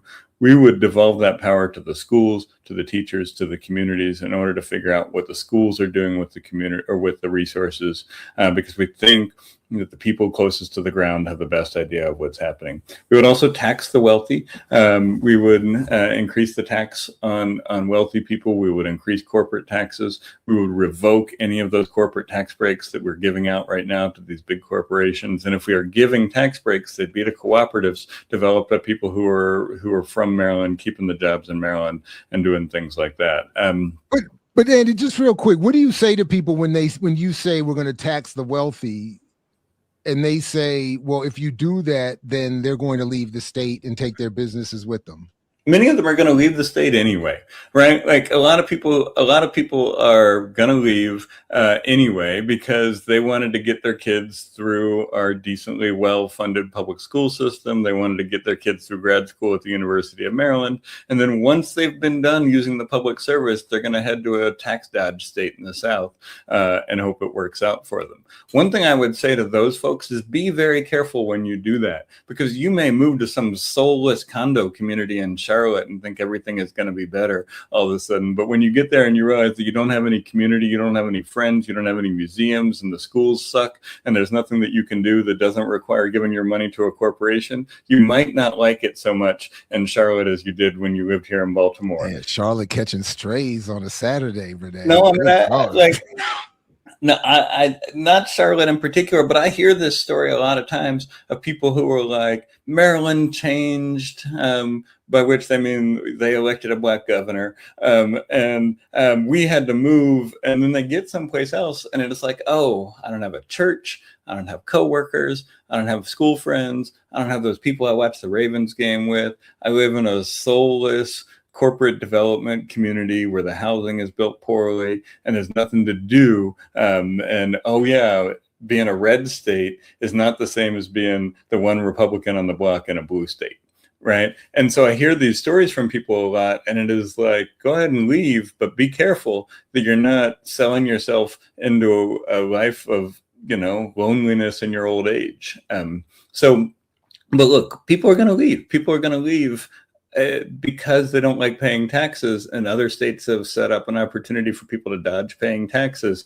I don't know that there's much we can do about that. But what I do know that we can do is right now, the state of Maryland doesn't like to tax wealthy people. They like to put fees and service charges and all sorts of things on working class and middle class people. And I would much rather roll a lot of that stuff back and put the burden on income taxes and wealth taxes on wealthy people. And I think if we do that, young folks are going to move here, families are going to move here, and people who want to take the benefit of the system that we have built, that is a pretty good system, are going to want to stay here. And it is going to be more affordable because it's not going to be, whatever, all the Republicans complain about doubling the car registration fees. And that is a pain. It's a lot. It's a lot of money to drive a car in Maryland, to do some of those things. And that is because Democrats in a rich state don't want to tax their constituents and their corporate supporters, and they'd rather pay for everything with fees, with regressive fees spread out on everybody else. So that's another thing. We're going to get rid of as many of those fees that tax regular folks as they can, and put the burden on the wealthy and the corporations in order to do that. I think in the democracy space, there's a lot of stuff that we would do as well. We would push to make public financing available for every election in the state of Maryland. We would push to make the General Assembly session longer than 90 days so that the Democrats don't get to use the fact that they only have a little bit of time to slow progress. We would push different voting systems and things like that. And one last thing I'll say in this big list is we will take the $99 million that we use to subsidize the horse racing industry every year in this state and put it into libraries, because libraries do a lot more for communities than horse racing ever does. I love a library. And if we've got $99 million and gambling money that we're putting in to prop up a dying, cruel industry every year, I'd rather put it into a library so a kid that needs internet or needs books has a place that they can go in order to learn how to fight for the world that we deserve instead of taking the world that they tell us.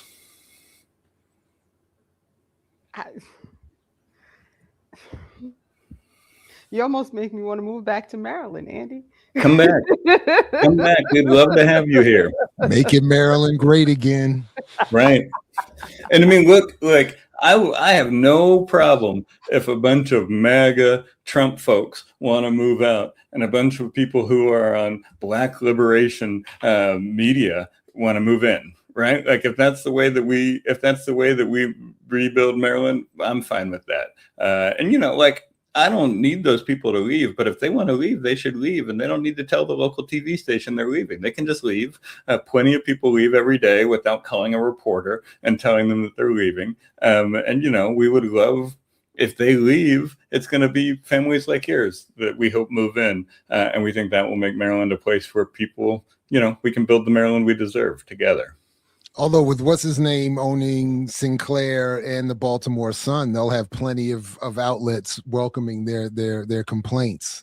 No, they do. I mean, they have a guy who is on the beat. Like this is some poor reporter's beat right now. Is Cynthia from Brooklyn decided to move out of Maryland and go to South Carolina? Like every day, there's a story about somebody like this. And I mean, I don't actually understand what the strategy behind this is, because it seems like all they're going to do is gas up their supporters to leave the state.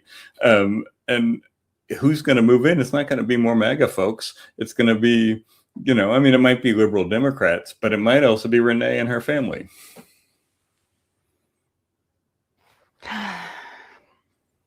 We're going to figure this out.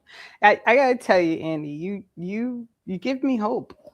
You give me hope. And it's much appreciated. We screened. I know you heard us talking about the screening over the weekend, and one of the panelists was Mohams, who is a Palestinian who's been booted off of his internet account, I think like some 100 times or something crazy like that. And he's in the documentary, and he tells the story of like getting to the place where he is now, of just reporting on what's going on, and to make sure he's always fact checking. He told a story about returning to Palestine, and being the only person in his family right now who was able to actually go find his grandmother's house and to take a picture in front of his grandmother's house because of his American passport. But he also talked about hope, right? Like understanding I think he's in his low 40s, and he was like, this is the first time in my life, and not that I'm super old, but in 40 years that I have seen such a swell on behalf of my people, right? Mm-hmm. And so there's something to be said for holding on to hope. Laura's going to be here in a couple of weeks. Jared, don't forget to read the book. Psychic militancy. Oh no, I'm not only do I have to read the book, but because for the show, but I'm gonna be with the That's right. Dr. Orasami Burton. I heard. I might have to get on the turnpike. And Laura at Red Emma's in June 18th. I might have to get on the turnpike. June 18th is the new date, I believe. So and then she's Andy, coming you should here come after. through too. She's gonna be up here June 25th. So yeah. I think this point about hope is really good, because I think Obama ruined hope for a lot of people. I think Obama took hope, commodified it, and used it to support the two-party system. And I think for a lot of people that meant that hope was forever tainted. But I think that hope has to be part of how we move forward. We have to hope that even if we don't get to see the benefits of the work that we're doing, that the struggle we have right now will lead to something better. There has to be a commitment to understand that the future can be better than the present, and that we are not resigned to go back to the worst parts of the past. There has to be an ability to keep ourselves moving in that way and to keep other people moving. And so it is hope is important, and it is a little bit of a fight sometimes to talk about hope on the left with folks who feel like Obama commodified it and destroyed it, or who feel like they have a realistic assessment of the world that doesn't allow hope. But for me, that revolutionary patience that allows you to understand that the work that we are doing right now will have some productive ends, even if we don't get to see it, because generations of people have struggled and died in order to make the world better in a way that they didn't get to experience. And I think having that understanding that we can do work now that we may not even see the results of, but if we're doing the good work and we're building the kind of institutions and we're building the kind of intellectual tradition and power that's necessary to make these changes, there is a possibility to defeat 500 years of global racial empire. And I have to believe that. Otherwise, I'm just going to go till the garden and drink that fancy beer that Jared was talking about earlier. And I think it is important that we maintain that. I think it's important that we maintain the ability that it can change and that we drink the fancy beer. I was just gonna say, Andy, we could do both, my man. We could do both. We could, we, you know what I'm saying? Why it doesn't have to be either or out here. It's not either or. It's not either or, but it has to have the hope. No, listen. Look, with that and many other arguments, somewhat similar to what I heard Renee just saying, you're good at this, and you are very good and getting even better as I'm paying attention at making this case, making this argument, and I think you're 100% right. So, thank you. No, seriously, I think this is really good stuff. And as one who is not prone, admittedly, to be hopeful, but who finds radicalism in the hopelessness, because my thing is not giving up, is to say if I feel hopeless, when you see the tear, it's a crocodile tear. You know what I'm saying? That's that last moment when you get the rage of the animal, as I understand when crocodiles cry. That's what it's while they're eating. Yeah. So anyway, no, I appreciate very much your approach to hope and everything else, and this has been great. Yeah, it has been. Did we miss anything, Andy? I think I double checked the email. We covered all the things that we said we were going to talk about. We covered all of the things. We did not talk about the state shark and my opposition to the state shark in Maryland, but we can do that in a different time. You can see my position on that on my YouTube channel. This year, of all the things that the Maryland government was able to do or not do, one of the things that they were quickly able to do was to name an extinct 3.5 million year old shark the state shark of Maryland. We now have a megalodon as the state shark. Are you serious? Of the many things I missed, this is great, because I did see just this morning that's so wild you're saying that, because I've read just this morning how the Baltimore Aquarium is falling apart through lack of funding. So they can't even. So they're like, we'll make an extinct. I mean, My And the real live stuff will dilapidate. That's my crazy. testimony on this was that we needed to make the megalodon the state historic shark, and then we need to engage in a youth engagement and public engagement process over the next year in order to figure out which of the 41 species of sharks that we still have in Maryland would be the existing state shark. And I imagine that could be tied into the kind of campaign that would allow the aquarium to do what it needs to do in order to continue to provide the resources it does. But no, they were super excited to be the first state with a state shark, even if it's an extinct shark that's been dead for 3.5 million years. And they were in such a rush to do it this year because I guess it can't wait 3.5 million years and 1 year or whatever. Well, what is it? This is the 250th anniversary, right? This is a special anniversary of the country. Maybe they wanted to connect to that. Good God. Right. Yeah, so there we go. We even squeezed in the state shark in the last minute. Look, all of this is to say that the system is corrupt, and we just have to be very clear about that. And that's a message that we've been driving home that people have been receiving. The two-party system is corrupt, and if we want to challenge it, we need to have something outside of it that is based in people power and based in building the kind of infrastructure that we need in order to build something better, because we deserve better, and we need to stop being shamed into believing that this is all we can have. Thank you, Andy. I appreciate it. I'm really glad we ended up doing it this way so that everyone can get the full 2 hours of you on a Saturday. It's it's always a pleasure. And I'll remind Jared to drop the links in the show description so people can easily support and donate to the campaign and see what you're up to and watch your podcast and all the things. And we'll catch up soon. Thank you all. I really appreciate this. Absolutely. Renee, Andy, thank you very much. To the undefeated chat that I know was out here being undefeated, thank you as well. Please, everybody, like, share, subscribe, put this in your socials, double check your subscription. Sometimes people find they have been unsubscribed miraculously or ignobly. So double check that and subscribe, support the Patreon, support Andy's campaign in the show description, even if you are by some misfortune not a resident of Maryland. And as always, thanks to you, Renee. Thanks, Andy. This has been great. Peace, everybody. Only if you're willing to fight for it, as Fred Hampton used to say. And we'll see you next week with our continued undefeated, uninterrupted, consecutive episodes of with Renee. Black Liberation Media is a collective of Black and African organizers, journalists, academics, and media personalities serving Black and African masses seeking to further grow in their understanding of themselves, their histories, and the African world through entertainment and news. Please continue to like, subscribe, and donate to the channel so we can further serve you and liberate our people. You can also go to blkliberationmedia.org, get some merchandise, and also become a Patreon member and a member from the YouTube. Please do what you can, share, and show your love as we will show ours for you. Black Liberation Media.